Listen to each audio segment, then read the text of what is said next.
श्रीमद् भागवत गीता के 18 अध्याय हैं। 18 अध्याय में भगवान श्री कृष्ण के द्वारा अर्जुन को माध्यम बना के संसार को जो उपदेश दिया गया है उसका वर्णन है। प्रथम अध्याय में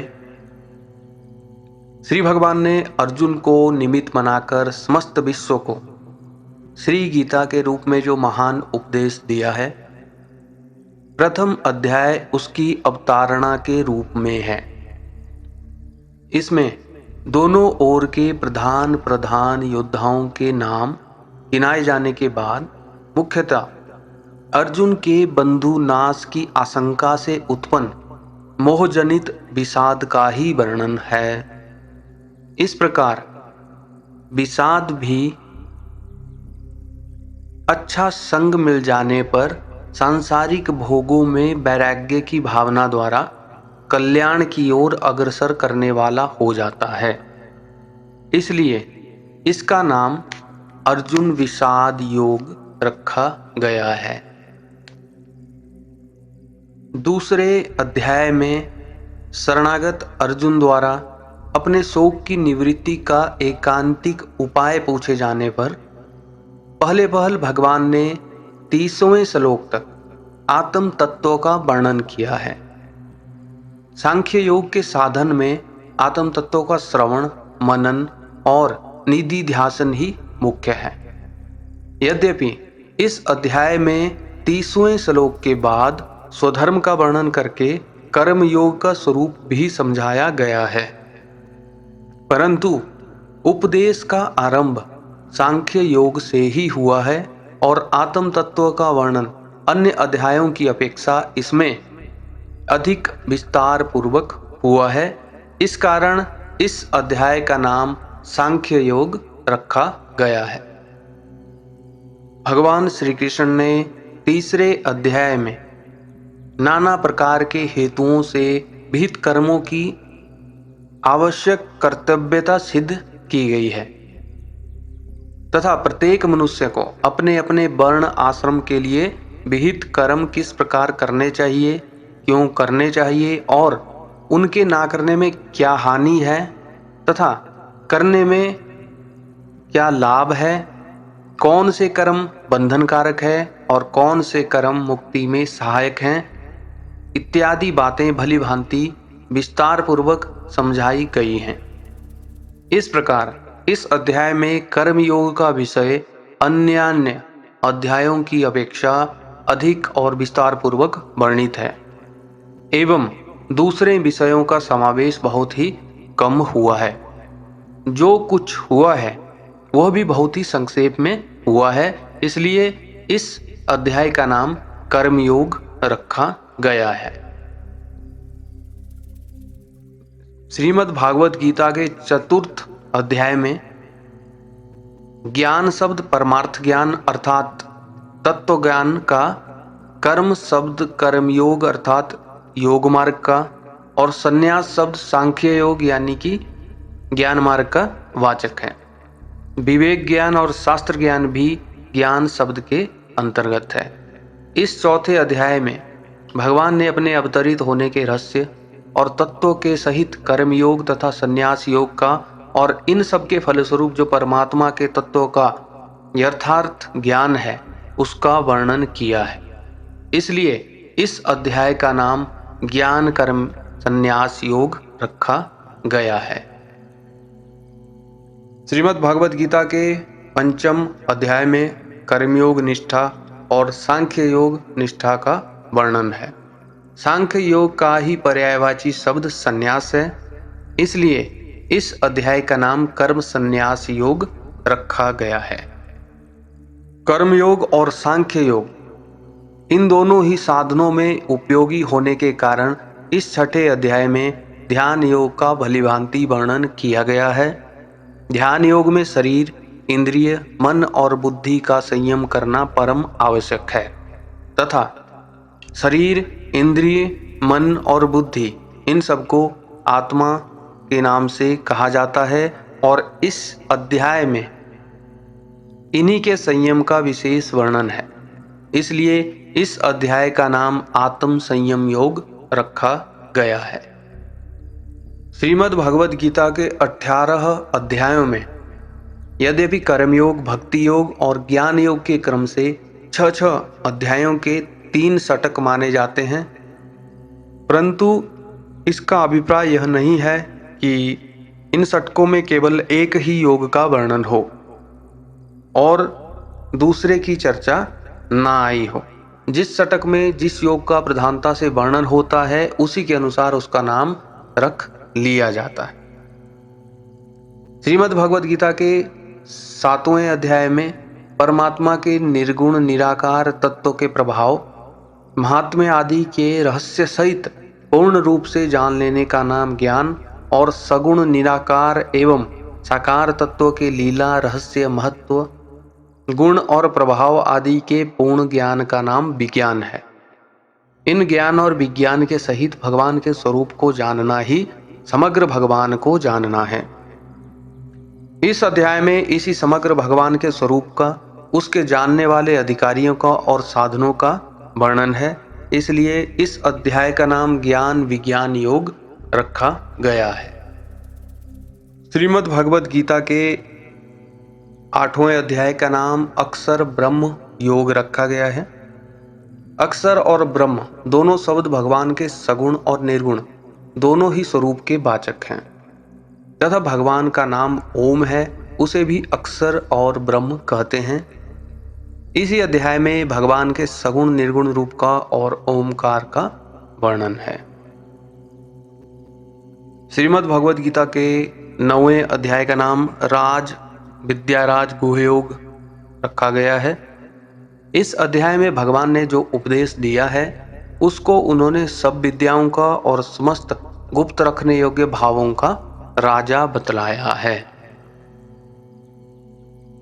श्रीमद् भगवद गीता के 10वें अध्याय में प्रधान रूप से भगवान की विभूतियों का ही वर्णन है। इसलिए इस अध्याय का नाम विभूति योग रखा गया है। इस अध्याय के पहले श्लोक में भगवान ने पुनः परम श्रेष्ठ उपदेश प्रदान करने की प्रतिज्ञा करके उसे सुनने के लिए अर्जुन से अनुरोध किया है। दूसरे और तीसरे में योग शब्द वाच्य अपने प्रभाव का वर्णन करके उसके जानने का फल बताया है। चौथे से छठे तक विभूतियों का संक्षेप में वर्णन करके 7वीं में अपनी विभूति और योग के तत्वों को जानने का फल बतलाया है। 7वें अध्याय से लेकर 9वें अध्याय तक विज्ञान सहित ज्ञान का जो वर्णन किया गया उसके बहुत गंभीर हो जाने के कारण अब पुनः उसी विषय को दूसरी प्रकार से भली भांति समझाने के लिए 10वें अध्याय का आरंभ किया जाता है। श्रीमद् भगवद गीता के 11वें अध्याय का नाम विश्वरूप दर्शन योग रखा गया है। इस अध्याय में अर्जुन के प्रार्थना करने पर भगवान ने उनको अपने विश्वरूप के दर्शन करवाए हैं। अध्याय के अधिकांश में केवल विश्वरूप का और उसके स्तवन का ही प्रकरण है। इसलिए इस अध्याय का नाम विश्वरूप दर्शन योग रखा गया है।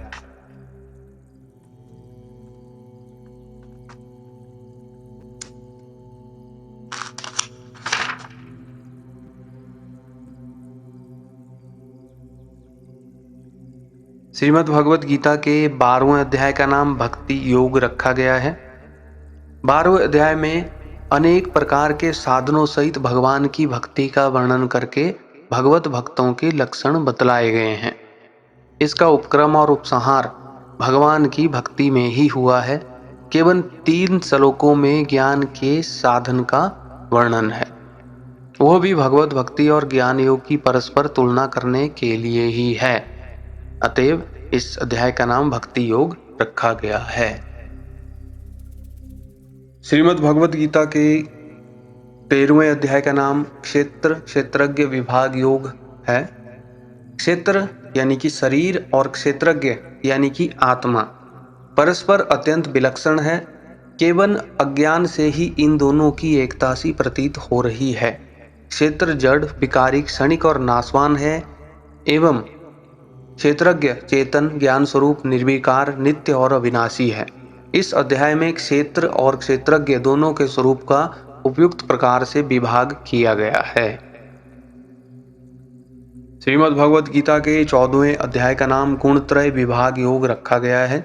इस अध्याय में सत्व, रज और तम इन 3 गुणों के स्वरूप का, उनके कार्य, कारण और शक्ति का तथा वे किस प्रकार किस अवस्था में जीवात्मा को कैसे बंधन में डालते हैं और किस प्रकार इनसे छूटकर मनुष्य परम पद को प्राप्त हो सकता है तथा इन 3 गुणों से अतीत होकर परमात्मा को प्राप्त मनुष्यों के क्या लक्षण है, इन्हीं त्रिगुण संबंधी बातों का विवेचन किया गया है।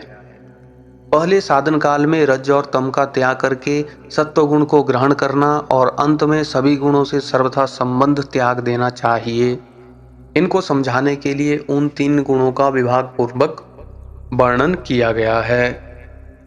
इसलिए इस अध्याय का नाम गुणत्रय विभाग योग रखा गया है।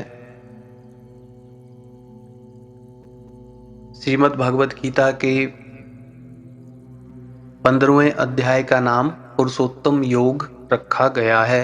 इस अध्याय में संपूर्ण जगत के कर्ता हर्ता, सर्वशक्तिमान, सबके नियंता, सर्वव्यापी, अंतर्यामी, परम दयालु, सबके सुहृद, सर्वाधार, शरण लेने योग्य सगुण परमेश्वर पुरुषोत्तम भगवान के गुण, प्रभाव और स्वरूप का वर्णन किया गया है एवं क्षर पुरुष यानी क्षेत्रज्ञ, अक्षर पुरुष, क्षर पुरुष, क्षेत्र, अक्षर पुरुष, क्षेत्रज्ञ और पुरुषोत्तम यानी परमेश्वर, इन तीनों का वर्णन करके क्षर और अक्षर से भगवान किस प्रकार उत्तम है, वे किस लिए पुरुषोत्तम कहलाते हैं, उनको पुरुषोत्तम जानने का क्या महात्म्य है और किस प्रकार उनको प्राप्त किया जा सकता है, इत्यादि विषय भलीभांति समझाए गए हैं।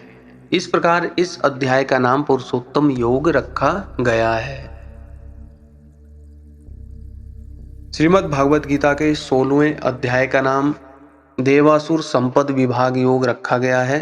इस 16वें अध्याय में देव शब्द वाच्य परमेश्वर से संबंध रखने वाले तथा उनको प्राप्त करा देने वाले सद्गुणों और सदाचारों का, उन्हें जानकर धारण करने के लिए दैवी संपद के नाम से और असुरों के जैसे दुर्गुणों और दुराचारों का, उन्हें जानकर त्याग करने के लिए आसुरी संपद के नाम से विभाग पूर्वक विस्तृत वर्णन किया गया है। 17वें अध्याय का नाम श्रद्धात्रय विभाग योग रखा गया है। इस 17वें अध्याय के आरंभ में अर्जुन ने श्रद्धायुक्त पुरुषों की निष्ठा पूछी है। उसके उत्तर में भगवान ने 3 प्रकार की श्रद्धा बतलाकर श्रद्धा के अनुसार ही पुरुष का स्वरूप बतलाया है। फिर पूजा, यज्ञ, तप आदि में श्रद्धा का संबंध दिखलाते हुए अंतिम श्लोक में श्रद्धा रहित पुरुषों के कर्मों को असत बतलाया गया है। इस प्रकार इस अध्याय में त्रिविध श्रद्धा की विभाग पूर्वक व्याख्या होने से ही इसका नाम श्रद्धात्रय विभाग योग रखा गया है। श्रीमद् भगवद गीता के 18वां अध्याय का नाम मोक्ष संन्यास योग रखा गया है। जन्म मरण स्वरूप संसार के बंधन से सदा के लिए छूटकर परमानंद स्वरूप परमात्मा को प्राप्त कर लेने का नाम ही मोक्ष है। इस अध्याय में पूर्वोक्त समस्त अध्यायों का सार संग्रह करके मोक्ष के उभयभूत सांख्य योग का संन्यास के नाम से और कर्मयोग का त्याग के नाम से अंग प्रत्यंगों सहित वर्णन किया गया है। इसलिए तथा साक्षात मोहरूप परमेश्वर में सर्व कर्मों का संन्यास यानी त्याग करने के लिए कहकर उपदेश का उपसंहार किया गया है। इसलिए इस अध्याय का नाम मोक्ष संन्यास योग रखा गया है।